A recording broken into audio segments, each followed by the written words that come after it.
গম গণপতে নমঃ। হ্রিম হ্রিম শ্রীম শ্রীম লক্ষ্মী বাসুদেবায় নমঃ। আপনাদের সবাইকে আপনাদেরই পরিবার ভাগ্যালাপে সাদর অভ্যর্থনা জানাচ্ছি। আজকে যে তথ্যটি প্রদান করব সেটি আপনাদের জীবনের মোড় ঘুরিয়ে দেবে। আপনার জীবনের যা কিছু সমস্যা থাকুক না কেন, অর্থাৎ খুব সমস্যায় ভুগছেন, সেটা যদি বিয়ে না হওয়ার সমস্যা হয়, সন্তান না হওয়ার সমস্যা হয়, বা অর্থনৈতিক দুঃখ কষ্টের মধ্যে দারিদ্রতার মধ্যে দিয়ে যাচ্ছেন, কোর্ট কেসে জেরবার হয়ে গেছেন, অর্থাৎ আপনার জীবনের খুব কষ্টময় অধ্যায়গুলো যদি আপনি চান যে শেষ হয়ে যাক, সেগুলো চিরতরে চলে গিয়ে আপনার জীবন সুন্দর হয়ে উঠুক, নতুন সূর্যোদয় হোক, তাহলে বিছানার নিচে ঘুমানোর সময় বিছানার নিচে, আপনার বালিশের নিচে বা বিছানার নিচে একটি জিনিস রেখে ঘুমান, তাহলেই আপনার জীবনের মোড় ঘুরে যাবে। কী রেখে শোবেন এবং কীভাবে সেটি করবেন সে সম্পর্কে আপনাদেরকে জানাবো। তার আগে যারা চ্যানেলটি এখনও সাবস্ক্রাইব করে উঠতে পারেননি তাদেরকে স্বনির্বন্ধ অনুরোধ জানাবো চ্যানেলটিকে সাবস্ক্রাইব করে পাশে থাকা বেল আইকনটি ক্লিক করার জন্য। আর আমাদের ভিডিও ভালো লাগলে অবশ্যই লাইক করবেন, শেয়ার করবেন, আর অবশ্যই শেষ পর্যন্ত ভিডিওটি দেখবেন, তাহলেই কিন্তু আপনি আপনার মনোবাসনা পূর্ণ করতে পারবেন। দেখুন, আমরা সাংসারিক জীব, গৃহস্থ জীবনে আমাদের একটা আশা পূর্ণ হলে আরেকটি আশার দিকে আমরা দৌড়ে যাই, আমাদের আশার শেষ নেই। কিন্তু আমাদের এই আশা পূর্ণ করতে গিয়ে বিবিধ কষ্টের মধ্যে দিয়ে আমাদের জীবনযাপন করতে হয়। এই কষ্ট আমাদের প্রারব্ধ, অর্থাৎ আমরা পূর্বজন্মে যা কাজ করেছি বা এই জন্মেই যে কাজ করছিস তার কর্মফল অনুযায়ী আমরা ভোগ করি। কিন্তু জীবনে আমরা যে কর্মগুলো আমরা করে ফেলেছি, সেইগুলোর যে কর্মফল, সেগুলো আমরা কি করতে পারি, সেগুলো আমরা অবশ্যই কাটিয়ে ফেলতে পারি। বিভিন্ন যে স্বাস্থ্যসম্মত টোটকা উপায়গুলো আছে, সেইগুলো কি করে আমাদের কষ্ট প্রশমিত করে দেয়, আমাদেরকে একটা ছাতা এনে দেয় বৃষ্টির মধ্যে, আমাদের যাতে কষ্ট না হয়, আমরা যাতে না ভিজি। আর এই দুঃখ কষ্টগুলো বৃষ্টির মতন এসে আমাদেরকে ফালা করে দিতে চায়, কিন্তু ছাতা থাকলে কি হয়, আমরা একটা প্রোটেকশান পাই। এই টোটকা উপায়গুলোও সেরকম কিন্তু একটা প্রোটেকশান, কিন্তু পুরোপুরি তো আপনার যেমন কর্ম করেছেন তেমন ফল তো আপনাকে ভোগ করতেই হবে। তাই আমরা কিছুটা প্রশমিত করতে পারি, একেবারে কি আমরা বন্ধ করে দিতে পারি বৃষ্টি, যেমন আমরা বন্ধ করে দিতে পারি না। ছাতাটা হলে নিজেকে বাঁচাতে পারি, সেরকম প্রোটেকশানের জন্য উপায় বা এই পদ্ধতিগুলো আমরা আপনাদেরকে বলি। চলুন আমরা বলি যে যখন ঘুমাবেন, আপনি যে ধর্মেরই মানুষ হন না কেন, আপনাদেরকে একটি কথা বলি, আপনি যদি স্থির বিশ্বাস নিয়ে এটি করতে পারেন কোনো অসুবিধা হবে না, সমস্ত সমস্যা থেকে মুক্তি পাবেন। হ্যাঁ, জন্ম ঔষধ চলাকালীন, মৃত্যু ঔষধ চলাকালীন এগুলো করবেন না, মানে অশুচি অশুদ্ধ অবস্থায় করবেন না।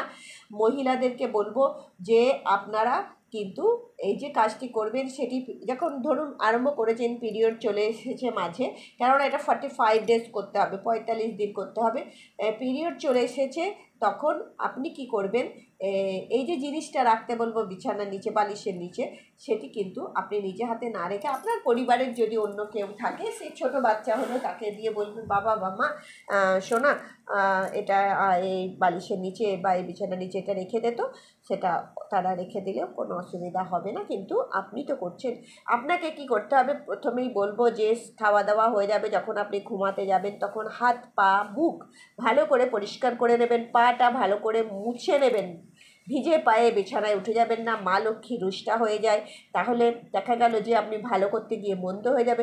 অবশ্যই বলবো যে ধর্মেরই মানুষ হন না কেন, অবশ্যই আপনাদেরকে অনুরোধ করব, ঘুমাতে যাওয়ার আগে আমরা তো বিভিন্ন অজুহাত দিই, হ্যাঁ অজুহাতই বলবো এই জন্যই যে দেখুন, যে পরমেশ্বর পরমাত্মা আমাদেরকে পৃথিবীতে আনলেন, এই পৃথিবীর আলো দেখালেন, আলো দেখতে দিলেন, আমাদেরকে সেই সুযোগটা দিলেন, তাকেই আমরা ভুলে যাই। আমরা যে প্রমিসটা করেছিলাম সেই প্রমিসের কথা আমরা ভুলে যাই মায়ার জগতে এসে। তাই অবশ্যই ঘুমাতে যাওয়ার আগে অবশ্যই তাকে স্মরণ করুন। 5টা মিনিট, আমাদের যে ইঁদুর দৌড় আমরা বলি আমরা সময় পাচ্ছি না, তাকে মনে করার 5টা মিনিট বলবো, অবশ্যই তার নামটা স্মরণ করুন, কিচ্ছু বলতে হবে না। কলিযুগে এত সুন্দর নাম এবং খুব সহজেই বলা যায়। জানেন, রাম রাম বললে দুবার যদি আপনি রাম রাম বলেন, তাহলে আপনারা জানেন বিষ্ণু সহস্র নাম মানে শ্রী বিষ্ণুর হাজার নাম।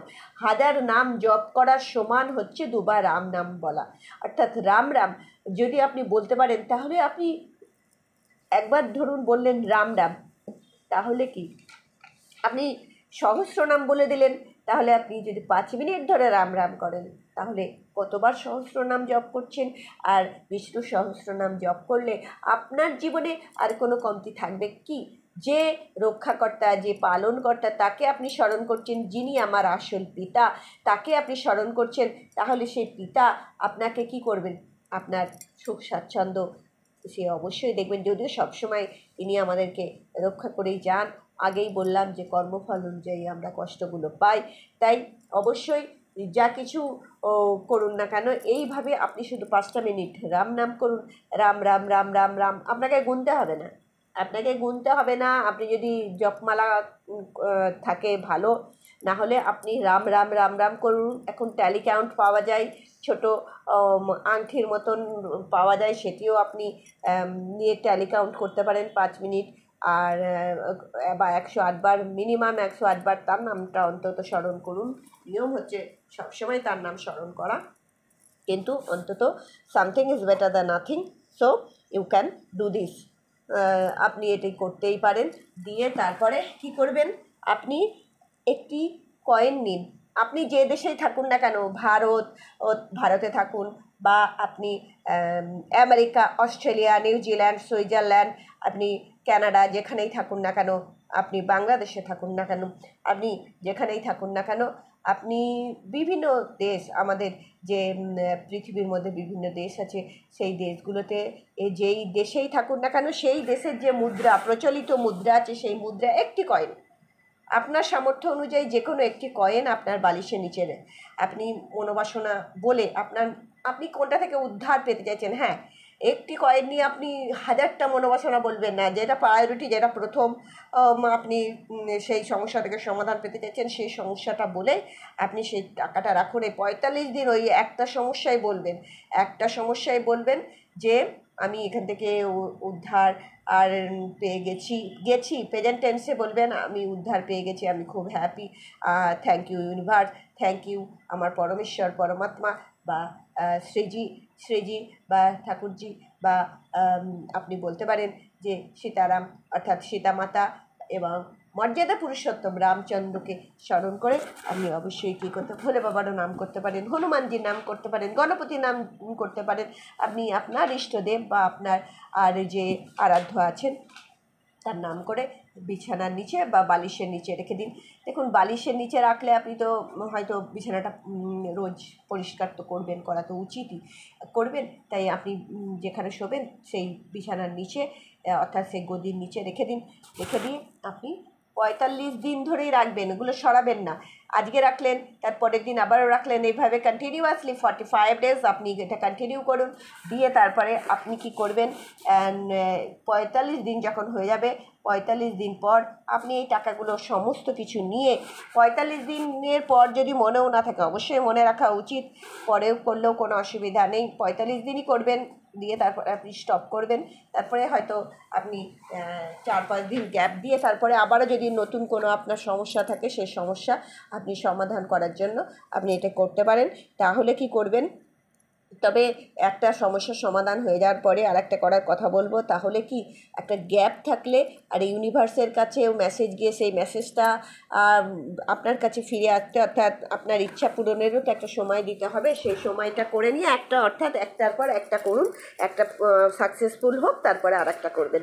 আর এই যে 45 দিন পর এই যে টাকাগুলো সব একসঙ্গে নিয়ে, কয়েনগুলো নিয়ে আপনি কোনো ঝাড়ুদার, কোনো নিডি ব্যক্তি, ভিখারি, কোনো সুইপার, আর তো বললাম ঝাড়ুদার, কোনো মুটে মজুর, মানে একদম কায়িক পরিশ্রম করে তারা, মানে একদম দিন রাত পরিশ্রম করে, মাথার ঘাম পায়ে ফেলে, উদয়াস্ত পরিশ্রম করে, সেরকম মানুষকে দিয়ে দিন। তারপরে আপনি দেখবেন আপনার সমস্যার সমাধান আপনি পেয়ে গেছেন। এবং আপনি যেদিন থেকে এই কাজটি করলেন, এই যে দানটা করে দিলেন, তখন থেকেই আপনার ভাগ্যের দুয়ার খুলে গেল। আপনাদের ভাগ্যের দুয়ার খুলে যান, আপনারা খুলে যাক, পৃথিবীর যেখানেই থাকুন না কেন সমস্ত সমস্যা থেকে মুক্তি পান এবং আমার ইষ্টদেব আমার রামজি আপনাকে সেই পথ দেখান এবং আপনার হাতটা ধরে রাখুন শক্ত করে। এই কামনাই করব। ভালো থাকবেন। একবার বলুন যে শ্রী সীতারাম।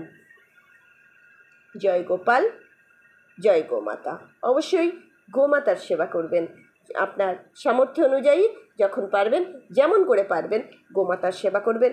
গোমাতার সেবা করলে সমস্ত দেবদেবীর কৃপা লাভ করতে পারবেন। পৃথিবীর যে যেখানে থাকুন সবাই বলুন যে জয় গোমাতার জয়। আর যারা মালা জপ করেন তাদেরকে অনুরোধ করব গোমাতার জন্য অবশ্যই একটি মালা, দেখুন নিয়ম অনুযায়ী কিন্তু গোমাতার জন্য 4টি 108 বার 108 বার হলে একটা মালা হয়, তাহলে 432, 4 × 8 = 32, 432 বার যদি আপনি কাউন্ট কোন গোমাতার নামে আপনি কোনো কাউন্ট করেন, কোনো মালা করেন, তাহলে কিন্তু গোবংশ উদ্ধার পাবেন এবং তারা ভালো থাকবেন। ভালো থাকুন এবং সবাইকে ভালো রাখুন। হরি ওম।